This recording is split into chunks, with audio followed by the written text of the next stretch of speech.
Okay, we're here on Art Now and here with Glendora Folsom Buell from A Chat with Glendora. And this, I believe, is episode 6, maybe, in our interviews. How you doing today, Glendora? What did he say, dear? He said, "How are you doing today, Glendora?" Oh, very good. And this is our 14,211th show, dear. It's your 14,000. I think I haven't even hit the 500 mark. I don't think I've hit the 200 mark, Glendora. So you're staggering in your longevity. You look great. Oh, thank you, dear. Thank you. I feel wonderful. Right? And Drew, do you know how old the oldest person in the world is? You know, I think it's about 112, maybe. Not bad. 116, dear. Oh my God. Who is the oldest person in the world? And she lives in Spain. In Spain. So olive oil, maybe. Some of that good Spanish olive oil. or some of that dulce pasa. I know there was always a thing they said there was a part of Russia, what used to be the old USSR, the Georgia, state of Georgia, where the people were living to be extraordinarily old too. So you're doing pretty well yourself though, Glendora. What do you credit your longevity to? A public with great stamina. And your vegan lifestyle, I'm sure. There's no question about that, honey. And knowing the greatness and the goodness and the oneness and the beauty of God and living to help others instead of helping yourself. How's that? Yeah, no, that's definitely central to most of your thinking. Drew, I have something to tell you that happened since I last talked to you. You know, I had a children's TV show, the SS Glendora, in the year 1955 to 1962. That would be 68 years ago.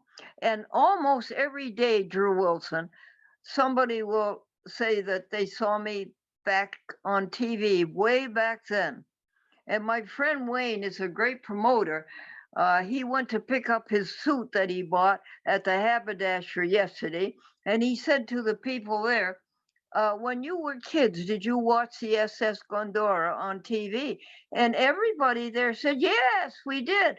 And Wayne said, do you know I talk to her every day? And the people said, she's still alive?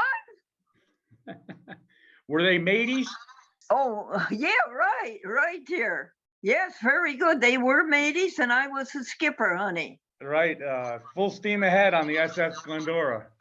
All stations, man your posts, full speed ahead. That's great.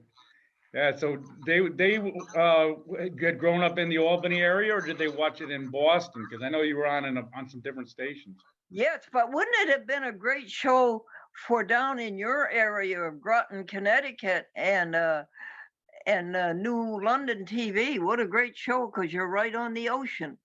Yeah,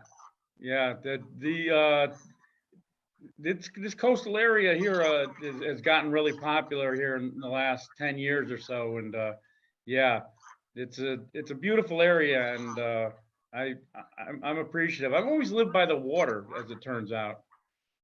Yeah, the real water. Yeah, the Atlantic Ocean. Yeah. How have you all been this winter up there in the Albany area where you live? Have you gotten a lot of snow? Well, we didn't get it so much in Albany. We got 7 inches, but Pittsfield got 24, and the towns north of Pittsfield got 32. Yeah, because we got all those snowstorms that hit north of here came as like monsoons down here on the shoreline. We had honestly, we haven't only had a couple inches of snow all winter here in Connecticut, in southern Connecticut. Yes, it has not been my idea of a winter by any means.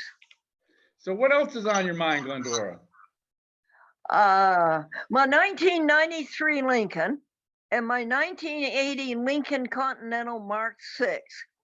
It was a problem where they should go after Glennie goes to heaven. And so I couldn't find any solution to it, Drew. And so I called in the people and said, yes, you can crush them. They were going to give me $200 for each one. And the night before, I said, Glendora, that is a terrible thing to do, to crush all those electronics and 3 inches of carpeting and 6 inch and six speakers of sound.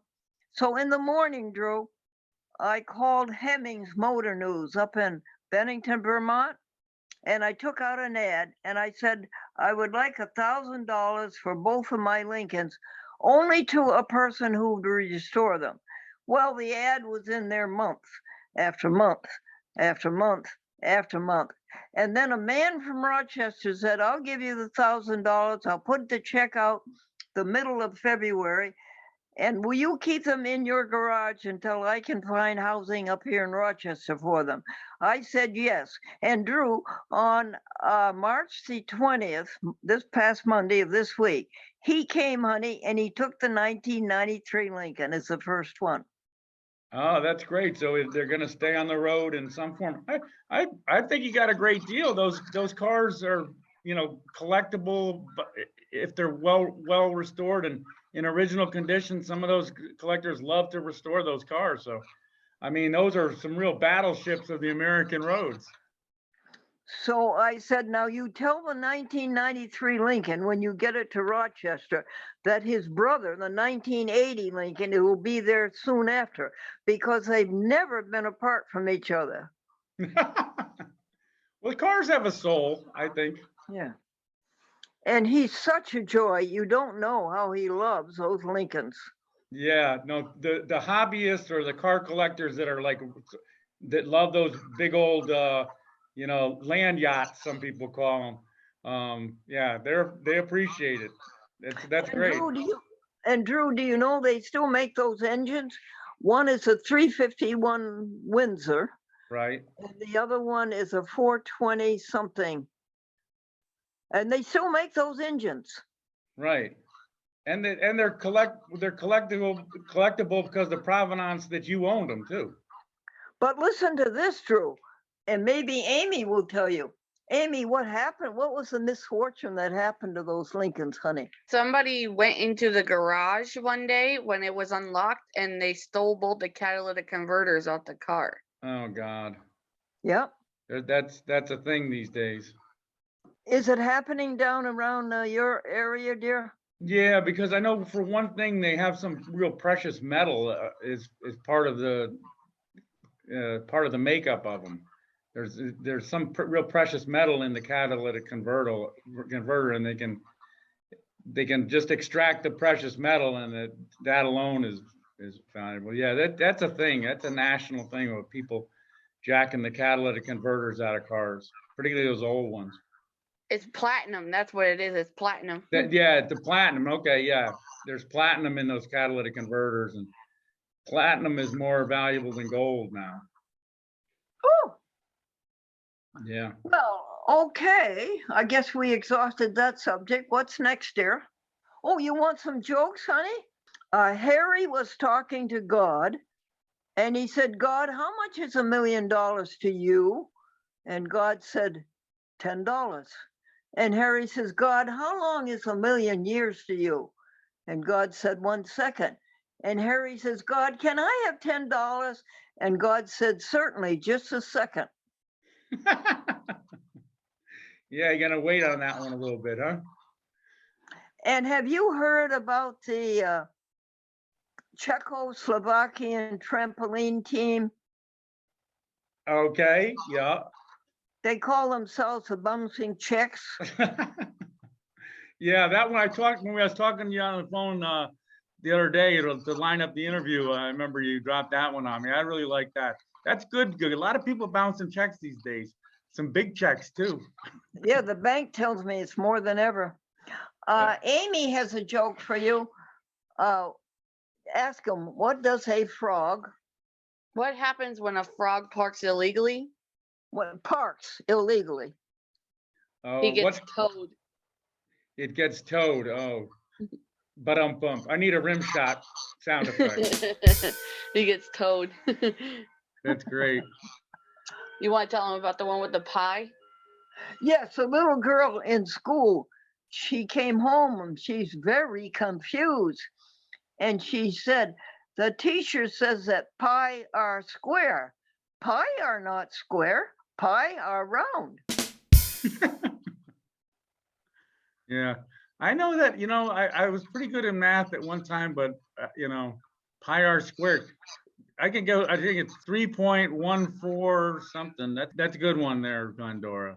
A rope, ROPE, is walking down the street and he goes into a restaurant and he starts ordering and the head waiter says, wait a minute, aren't you a rope? And the rope got very angry because the head waiter said, you have to leave. Out on the sidewalk, the rope tied himself into a knot and he tousled both of his ends. And he went back into the restaurant and he started to order. And the head waiter said, wait a minute, aren't you a rope? And he said, I'm afraid not. Oh, Now, no. Amy has one to tell you about a Dalmatian dog. Okay, Why do firefighters have a Dalmatian dog? okay. Why do they? So they can send the dog out to find the fire hydrant first. So the dog can go ahead and find the fire Yeah, hydrant. he can sniff out the fire hydrant. Okay. The young daddy said, how come the boy who was not good enough to marry your son is the daddy of the smartest grandson in the whole world? Okay. Yeah, all right, figure it out. It's very funny when you figure it out, honey. I'll go over it again. How come the boy Okay. who was not good enough to marry your daughter is the daddy of the smartest grandson in the whole world? I don't know. That's a stumper. How come? Well, that's the joke, honey. She's saying the guy that wasn't good enough for the daughter of the father is the father of the smartest grandkid in the world. Oh, okay, yeah. The Well, father's good, Amy. the father's Amy, the father loves the grandkid. I get it. Okay. there you are. Yeah. Amy, good Bundle for of you. joy, fathered by the idiot. This is a video joke. I hope, can you see my hands? Sure, yeah, perfect. All right.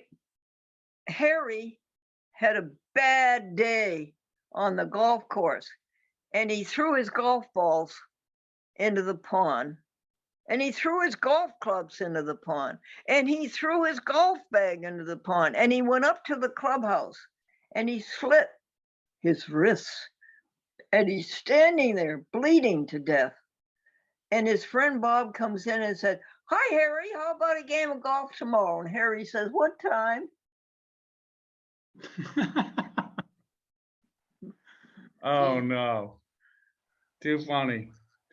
Yeah, that's hey, so you mentioned Bob. Listen to this one, Glendora. I got a story for you. So I was on the phone with you the other day, and we were talking to to line up the interview, and I was watching on television. So just a little backstory. So on channel 25 here on the public access channel, we have what's called the Classic Arts Showcase. It's that's the default channel when we don't have our local program. We're showing all these classic art stuff. So I'm talking to you on the phone. I hang up the phone and literally look up, and who's on the Classic Art Showcase, you think? Oh. Bob Hope. And literally seconds after I finished talking to you, Glendora, on the phone, I look up on the television and there's Bob Hope introducing Frank Sinatra. Yeah, yes, that is a thrill. Good for you. Isn't that? So people call that synchronicity. Yes. Those coincidences that are beyond the realm of just happen chance. What do you think about that subject?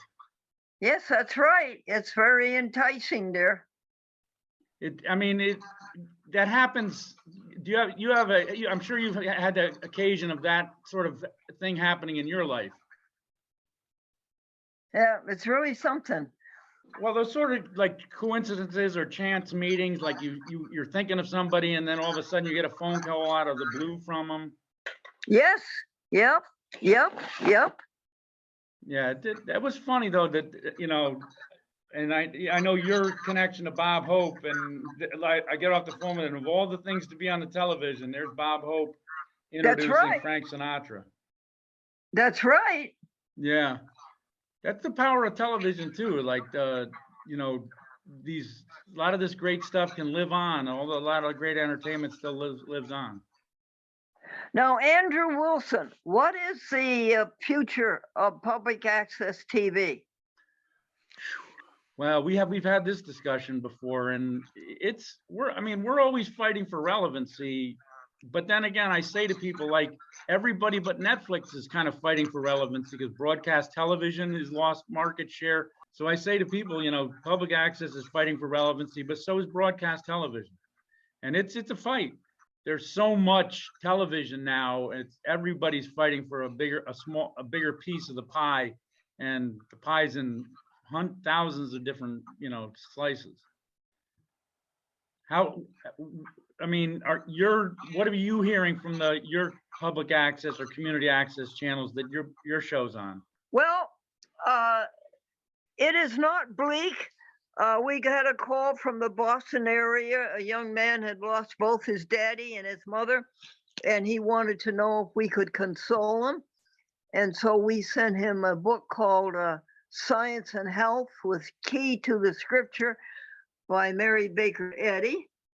And then the next week from that same program, that would be the Long Island LT's programs, honey, in Long Island. They're very powerful. And this woman said, you solved all my problems. And I said, well, why? And she said, you said it. And well, what did I say? You said God is love. Right. 3 words, and she was ready to talk to me for 2 hours. Oh, that's great, Glendora. So great. It's not as bleak as you think. Right. Well, that's great that you're getting feedback, because that's one of the things that, you know, we all, you know, sort of struggle with is you know, the recognition and the feedback that people are out there and they're listening. I talked to somebody just last night, and they were telling me, I told them I was a, you know, community access coordinator here in Waterford, and they told me, oh, I watched the show, Murray Renshaw's show, the Renshaw Report. I watch that every week, and you know, every once in a while. Oh, well, that's good. You got feedback. Right, right. And a lot of the producers here are the same way. They get frustrated because they maybe don't get a phone call for a while and they haven't heard any feedback. But people are out there watching it. Yes, I'd like to share with you and your audience that Patrick Galino, who worked for Cablevision, was out on a cruise in the Atlantic, and they were all sitting, all the passengers were 3, 4 of them were sitting around a table asking each other what they did. And they asked Patrick, and he says, well, I work for Cablevision. And they said, well, what do you do for Cablevision? And he said, public access. And another woman says, public access, what's that? And another woman says, it's that woman with a hat and gloves. And this is way out in the middle of the Atlantic Ocean there. Yeah, that's great. That's Glendora. You're the poster child. You're at your age, you're still the poster child, Glendora. That's my attempt at a joke, Glendora. Yeah, it was good. Yeah, honey. I mean, it took you a long time to become a poster child. Keep it up, honey. I love to hear the people laugh. Yeah, definitely. We definitely need some laughter here for sure. How's everything else treating you, Glendora? Everything's perfect. Everything's 100%. You just have to take time to stop thinking wrong and realizing the goodness of God, the allness of God, the wholeness of God, and just realize that you're not going to make it through selfishness, egotism made first. You're just not going to make it that way. The only way you make it is by helping others. Right. Yeah, it's definitely, there's that karmic thing about life that, that by helping others, you help yourself infinitely more than you can ever help anyone Well, else. forget about helping yourself. Just Right. say for helping others. Never Right. mind yourself. I get sick of people talking about themselves. Yeah, no, and we live in that society where it's a lot of I, me, my, with social media. I try to stay away from that to the extent that I can. That so much is look at me and all that stuff. And also stop and think what you're doing to the animals when you take away their lives and when you club them and when you make them prod in the rectum with an electric prod and the things that they go through. And then just stop and think of all the toxins you're eating. Listen, no one, all the people all along in my life, stop eating animals, think of what you're doing to them and think what it's doing to your health. And all those people are dead now, Drew. They're all dead and I'm up here all alone. Yeah. Yeah, there's a lot to be said for the vegan lifestyle. I need to remind myself to, live a vegan life myself. I'm trying to get back in a little better shape with the changing of the seasons and all. I got to lose some weight, and that's probably a good idea for me too. Take a look at one of those films if you dare to show you how they treat those animals. Yeah, we run a show called In Defense of Animals, and it's pretty graphic. And yeah, that's a show that's been on the cable channel here for years. Good, good. One of the reasons I've been a little tough to get back to, we've been having some upgrade of the equipment here and learning some new technology. So things are going pretty well here. And I'll say hi to Reggie for you. I'll see him next Tuesday. I'm glad for you. Hey, Glendora, thank you so much for doing this interview, and I make sure we get back in touch and do another interview before any more time lapses. Okay? Yes, and thank you for doing it for the public, dear. Yeah, it's great. I've been watching I've been playing the prior episodes of our interviews, and I watch them, and they really they really hold up over time, and I appreciate all the positive energy and your commitment to your causes that you've championed, and your longevity is proof positive you're on the right track, Glendora. Thanks so much. Well, you deserve credit, honey, for trying to keep it going. Thank you. And Amy's here. Say goodbye to Amy. Thanks again, Amy. I appreciate it. Yeah. You're welcome.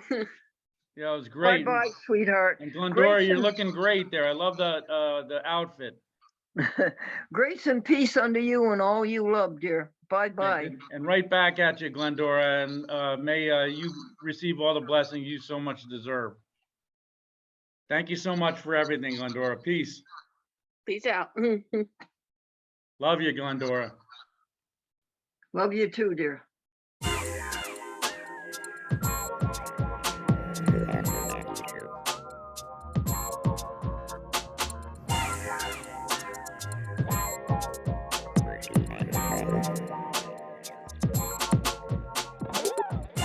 Thank you.